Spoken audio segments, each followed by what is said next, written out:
जय गौ माता, जय गोपाल।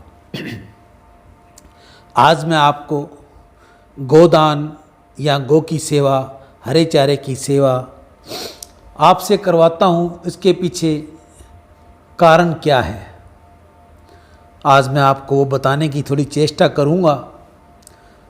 पौराणिक कथाओं में वर्णित है कि मनुष्य की मृत्यु के बाद यमलोक की ओर जाने वाले रास्ते में वैतरणी नदी आती है। यह नदी जो रक्त, मवाद और कीचड़ से भरी होती है, वैतरणी नदी को प्रतीकात्मक रूप से जीवन और मृत्यु के चक्र के रूप में देखा जाता है।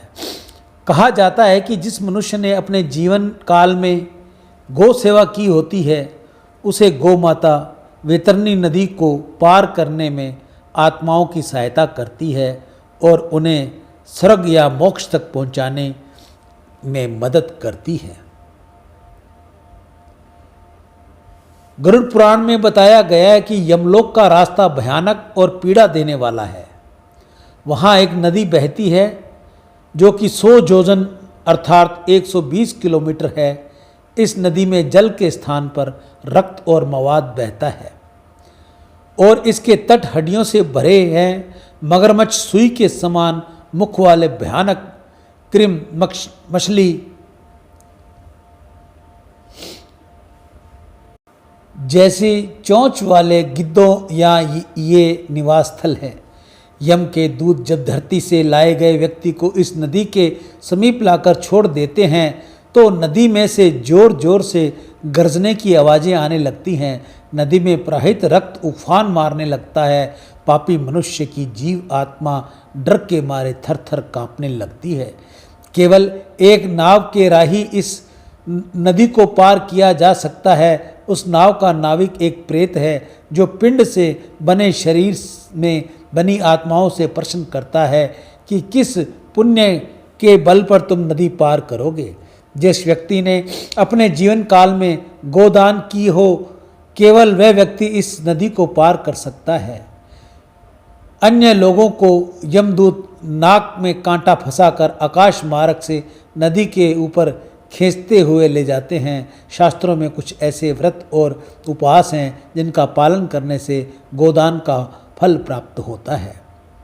गौ की सेवा करो, गौ को हरा चारा दो, गौ को गुड़ रोटी खिलाओ, गौ की भरपूर सेवा करो। जितनी भी आपसे हो सकती है उतनी आप सेवा करो तो आपको ये वैतरणी नदी गौ माता अपनी पूंछ पकड़ाकर आपको पार कर देगी। इसलिए मैं हर बार आपको कहता हूँ, गौ माता की सहायता करो, गौ माता को रक्षा करो, गौ माता को हरे चारे की सेवा दो, गौ माता की सेवा करो, जल पिलाओ, गुड़ खिलाओ, रोटी खिलाओ, हरा चारा खिलाओ, ताकि आपकी देखो जन्म जिसने लिया है उसकी मृत्यु निश्चित है।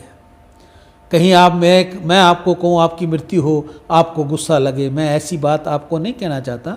जो इस संसार में आया है, जो भी जीव इस संसार में पैदा हुआ है, उसने जाना है, जिसमें मनुष्य सबसे ज़्यादा बुद्धिमान और समझदार है। इसलिए मैं अपने भाई बहनों को कहता हूँ, गौ सेवा कीजिए।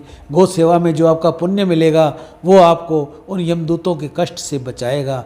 यही गौ माता आपको उस नदी से पार निकलवाएगी। बढ़ चढ़ कर गौ की सेवा करो, मनुष्यता का काम कीजिए, गौ सेवा हेतु दान दीजिए। मैं पुनः अपने सभी भाई बहनों से कहूँगा, गौ सेवा में जरूर सहयोग कीजिए, जरूर सहयोग कीजिए। जय गौ माता, जय गोपाल। आज का जो मेरा वीडियो है वह मैं आपको दान की महिमा के बारे में बता रहा हूँ। मैं बहुत बहुत साधुवाद दूंगा इन सभी भाई बहनों को जिनका मैं नाम क्रमशः ले रहा हूँ।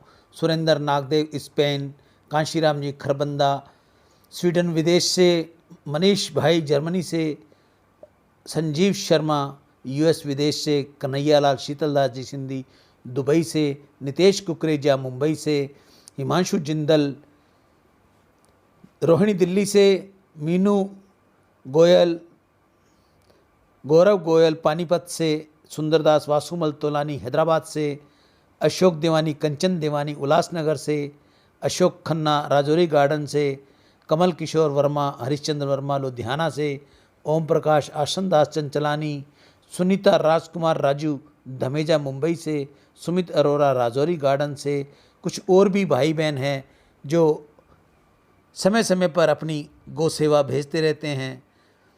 मैं इन सभी भाइयों का, बहनों का साधुवाद करूँगा कि ये गौ सेवा ऐसे ही करते रहें। गौ माता इनको अपना प्रताप, अपना पुण्य देती रहे और इनको किसी प्रकार की कोई कष्ट ना हो, इनकी घर कोई आदि व्याधि ना आए, क्योंकि गौ माता की सेवा करने से वतरनी तो पार होगी ही होगी, लेकिन आपके घर में सुख शांति और समृद्धि भी बनी रहेगी। ऐसा कहता हुआ मैं अपनी वाणी को विराम दूंगा। आज का वीडियो स्पेशल मेरा गौ माता पर, दान पुण्य करने वालों पर आधारित है। राम।